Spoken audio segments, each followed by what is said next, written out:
Okay, hello everybody and welcome to section 3.6. This is on the chain rule and we are recording this live in one of our live class sessions.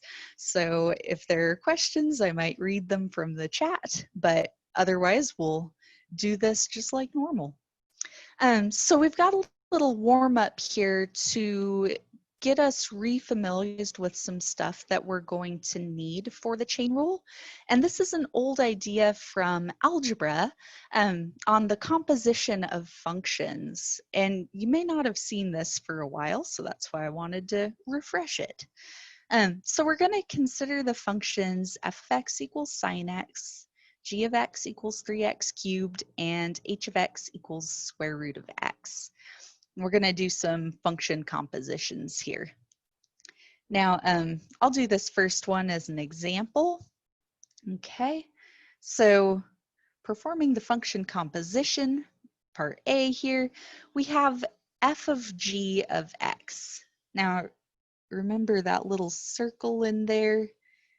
That's not multiplication in this case. It's a little open circle. That's read as f of g. That is a composition symbol right there. And my favorite trick for function compositions is to rewrite them, not using that little dot composition symbol, but instead using just function notation. So you basically read the composition problem, but every time you say the word of, you're going to put a parentheses. So we literally read this f of g of x. And so when I write that, it's f of g of x. And then close your parentheses because that looks weird otherwise. And so you can see that the function composition that we're going to do is actually to take the g of x function and plug it into the f of x function. And that's usually the thing that people have the biggest questions on with these is which function gets plugged into which other function. Like, is it g going into f or is it f going into g? And using that parentheses trick with the ofs there kind of takes care of that for us. So we can see g is going to go into f. So we are taking f of g of x, which is 3x cubed.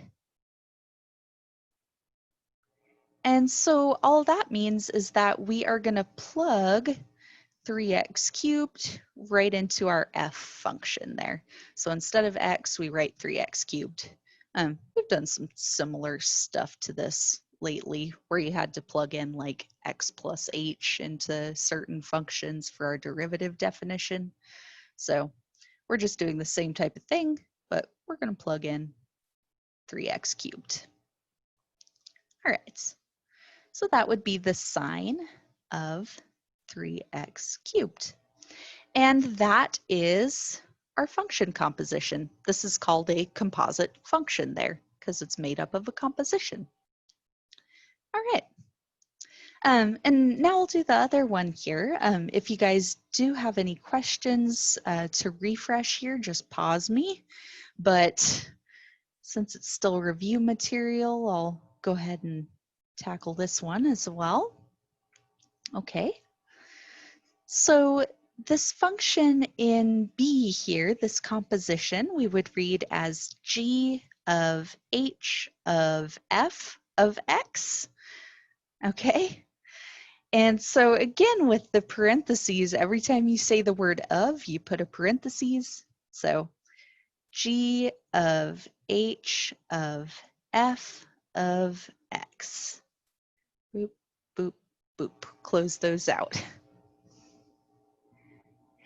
And then, okay, so we've got a composition of 3 different functions here. So many, many layers. You can layer these like a lot. But when you start plugging things in, when you start writing the actual functions down, notice how on the previous problem we kind of built out from the inside, starting by putting in g of x. We're going to do that same thing here. So we look deep within, and we see f of x is kind of the innermost, deepest function there.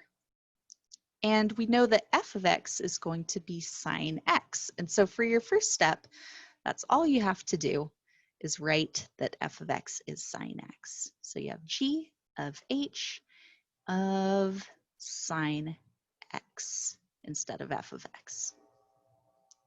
Okay. And then you just tackle one piece at a time. So we're going to take sine of x and plug it into the h function.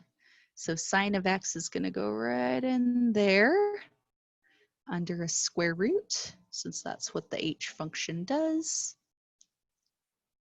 We've still got g on the outside there, but plugging sine of x into h gives us the square root of sine of x. Okay, so that's h of sine x. And now we've just got to use the g function.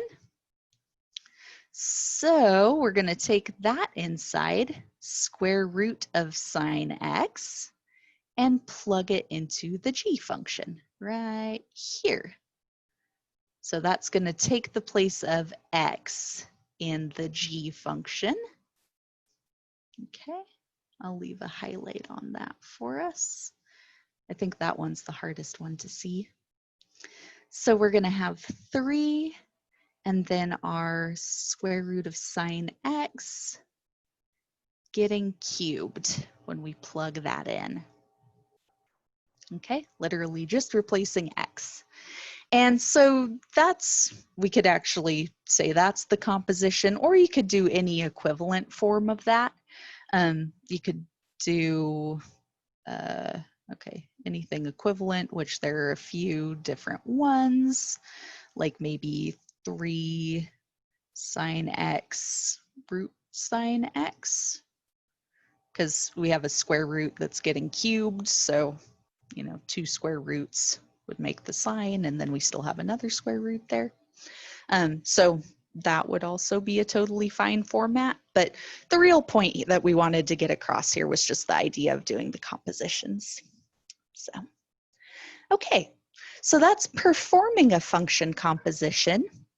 But what we will need to do maybe a little bit more of in this section 3.6 here today is spotting compositions and seeing what functions went into them. So that's what part 2 here is about, what composition created the function. And for those of you here on the call, I'll give you a chance to look at these. We'll do this first one here together, and then I'll give you a shot at B and C.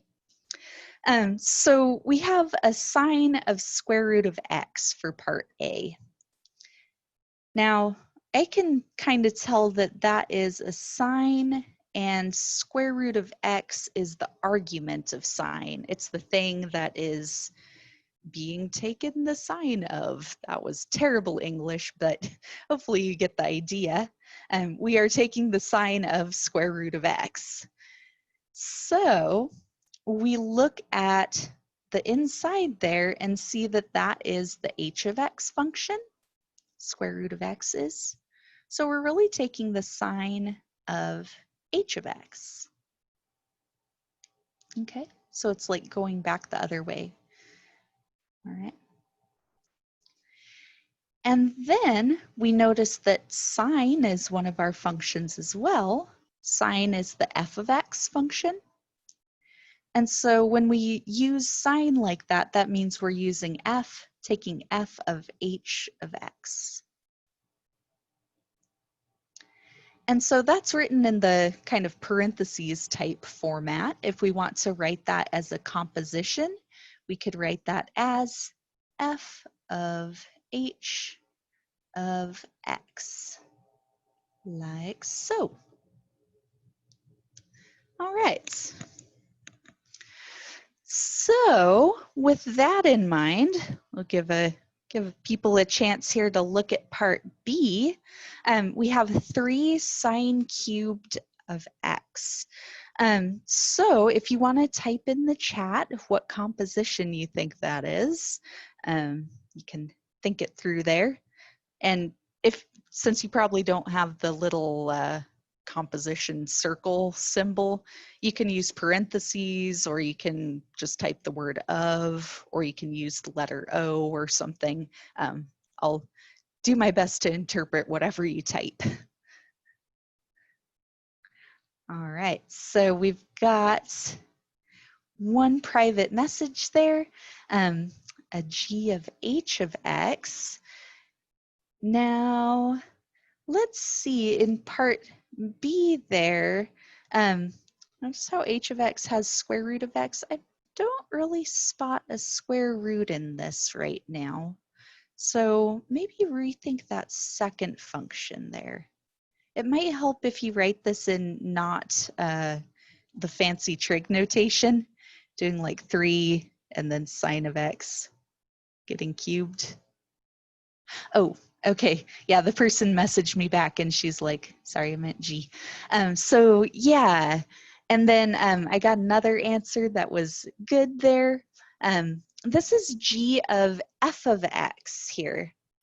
Because if we write this in the not fancy trig notation, instead of writing it like sine cubed of x, write it as sine x getting cubed, and then that helps you spot it a little better.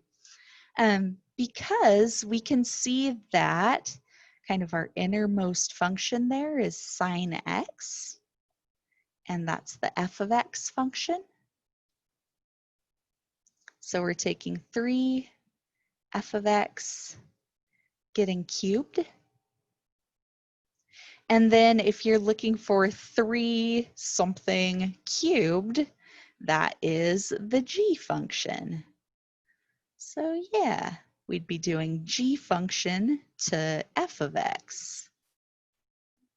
So g of f of x in parentheses like that, or with the composition like this. Goff. Okay, g of f of x, like so. All right. And yeah, if you have questions on that one, just message me. But if you're good, you can move on to part C here and think about that one, what composition this might be.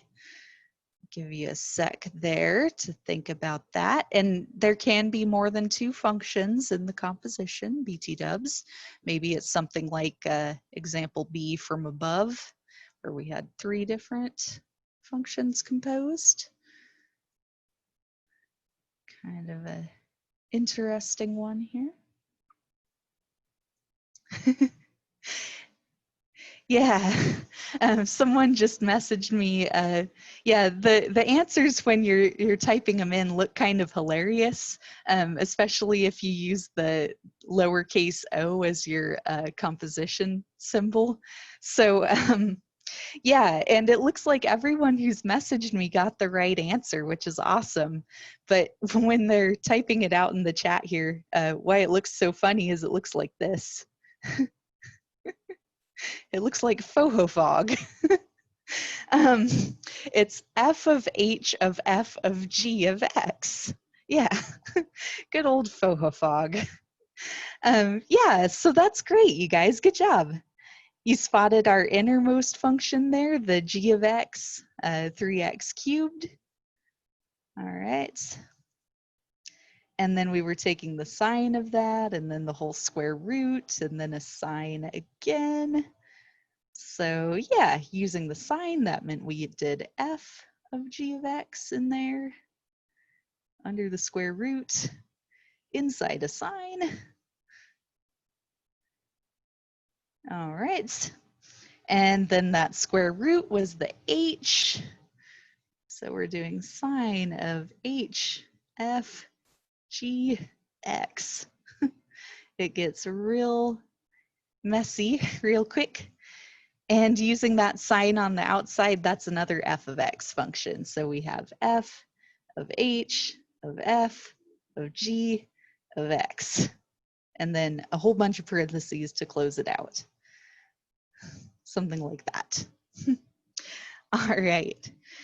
And so, yeah, that's how they're getting the f of h of f of g of x. Faux fog. All right. So there we go. Sweet. Okay, good job, guys. So now that our warm-up's complete, I'll stop our little recording and then we'll get our new rule.